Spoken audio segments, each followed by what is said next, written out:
ಮೊನ್ನೆ ದಿನ ಭಾರತದ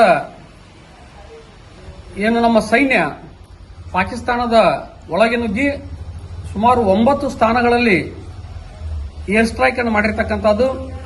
ಅದರ ಮೂಲಕ 9 ಉಗ್ರರ ನೆಲೆಗಳನ್ನು ಧ್ವಂಸ ಮಾಡಿ ಸುಮಾರು 70ಕ್ಕೂ ಹೆಚ್ಚು ಜನ ಉಗ್ರಗಾಮಿಗಳನ್ನು ಹೊಂದಿರತಕ್ಕಂಥದ್ದು ಸುದ್ದಿಯನ್ನು ತಾವೆಲ್ಲ ಕೇಳಿದ್ದೀರಿ.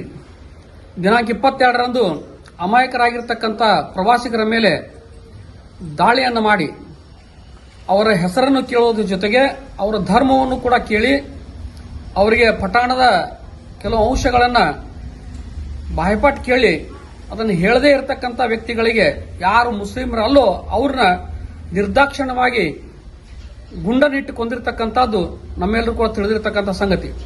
ಈ ಕೃತ್ಯವನ್ನು ಮಾಡಿರ್ತಕ್ಕಂಥವರು ಪಾಕಿಸ್ತಾನದ ಭಯೋತ್ಪಾದನೆಯ ಸಂಘಟನೆಗೆ ಸಂಬಂಧಪಟ್ಟಿರುತ್ತವರು ಅಂತಕ್ಕಂಥದ್ದು ವಿಷಯ ಈಗಾಗಲೇ ಇಡೀ ಜಗತ್ತಿಗೆ ತಿಳಿದಿರತಕ್ಕಂಥ ವಿಷಯ. ಹೀಗಾಗಿ ಅದಕ್ಕೆ ಭಾರತೀಯ ಸೈನ್ಯ ಆ ಒಂದು ವಿಷಯಕ್ಕಾಗಿ ಪ್ರತಿಕಾರವನ್ನು ತೆಗೆದುಕೊಳ್ಳತಕ್ಕಂಥ ಕಾರಣಕ್ಕಾಗಿ ಸನ್ಮಾನ್ಯ ಮೋದಿಜಿಯವರು ಬಿಹಾರದಲ್ಲಿ ಭಾಷಣ ಮಾಡಿದಾಗ ಅವರಿಗೆ ತಕ್ಕ ಶಾಸ್ತಿಯನ್ನು ಮಾಡ್ತೀವಿ ಅಂತಕ್ಕಂಥ ಮಾರ್ಮಿಕವಾಗಿ ವಿಷಯವನ್ನು ತಿಳಿಸಿದ್ರು.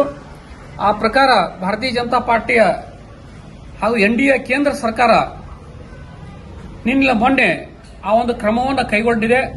ಅದರ ಮೂಲಕ ಯಾರ್ಯಾರು ಆತ್ಮತರ್ಪಣವನ್ನು ಮಾಡಿದ್ರು ಅವರ ಆತ್ಮಕ್ಕೆ ಶಾಂತಿಯನ್ನು ಕೊಡ್ತಕ್ಕಂಥ ಕೆಲಸವನ್ನು ಭಾರತೀಯ ಜನತಾ ಪಾರ್ಟಿ ಹಾಗೂ ಎನ್ಡಿಎ ಸರ್ಕಾರ ಮಾಡಿದೆ ಅಂತಕ್ಕಂಥದ್ದು ಬಹಳ ಸಂತೋಷದ ಸಂಗತಿ.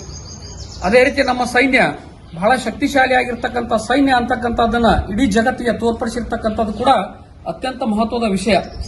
ಇವತ್ತು ಭಾರತೀಯ ಜನತಾ ಪಾರ್ಟಿ ಒಳಗೊಂಡ ಘಟಕ ಈ ಎಲ್ಲ ಅಂಶಗಳನ್ನು ಒಳಗೊಂಡಿರ್ತಕ್ಕಂಥ ಈ ಒಂದು ಸಂತೋಷಕ್ಕಾಗಿ ಅವರ ಮೇಲೆ ಕೃತ್ಯವನ್ನ ಮಾಡಿರ್ತಕ್ಕಂಥರ ಮೇಲೆ ಪ್ರತಿಕಾರವನ್ನು ಪಡೆದಿರ್ತಕ್ಕಂಥ ಸಂದರ್ಭದಲ್ಲಿ ಆ ಒಂದು ಪ್ರತಿಕಾರವನ್ನು ಪಡೆದಿರ್ತಕ್ಕಂಥ ನೆನಪಿಗಾಗಿ ಮತ್ತು ಯೋಧರು ಯಾರ್ಯಾರು ಆ ಒಂದು ಯುದ್ಧದಲ್ಲಿ ಭಾಗವಹಿಸಿದ್ದಾರೆ ಅವರೆಲ್ಲರ ಯೋಗಕ್ಷೇಮಕ್ಕಾಗಿ ಇವತ್ತು ತ್ರ್ಯಂಬಕೇಶ್ವರ ಗುಡಿಯಲ್ಲಿ ನಾವು ಪೂಜೆಯನ್ನ ನೆರವೇರಿಸಿ ಅವರ ಆತ್ಮಕ್ಕೆ ಶಾಂತಿಯನ್ನು ಕೋರಿದ್ವಿ. ಅದರ ಜೊತೆಗೆ ಸೈನ್ಯದ ನಮ್ಮೆಲ್ಲ ಸೈನಿಕರು ಇನ್ನಷ್ಟು ಶಕ್ತಿಶಾಲಿಯಾಗಿ ಈ ಸೈನ್ಯದಲ್ಲಿ ಭಾಗವಹಿಸಿ ಮುಂದಿನ ಯಾವುದೇ ಹಂತದ ಯುದ್ಧದ ಬರಲಿ ಅಥವಾ ಪ್ಯಾರಾ ಏನು ನಾವು ಮುಸುಕ ಯುದ್ಧ ಅಂತ ಹೇಳುತ್ತೀವಿ ಆ ರೀತಿಯಾಗಿರ್ತಕ್ಕಂಥದ್ದು ಬರಲಿ, ಯಾವುದೇ ಬಂದರೂ ಕೂಡ ಅದರಲ್ಲಿ ಧೈರ್ಯವಾಗಿ ಹೋರಾಡತಕ್ಕಂಥ ಶಕ್ತಿಯನ್ನ ಭಗವಂತ ನಮ್ಮೆಲ್ಲ ಸೈನ್ಯಕ್ಕೆ ಕೊಡ್ಲಿ ಅಂತಕ್ಕಂಥ ಶುಭ ಹಾರೈಕೆಯನ್ನು ಮಾಡೋದ್ರ ಜೊತೆಗೆ ಇವತ್ತು ನಾವು ಇಲ್ಲಿ ದೇವರಿಗೆ ಪೂಜೆಯನ್ನು ಅರ್ಪಣೆ ಮಾಡಿದ್ದೀವಿ.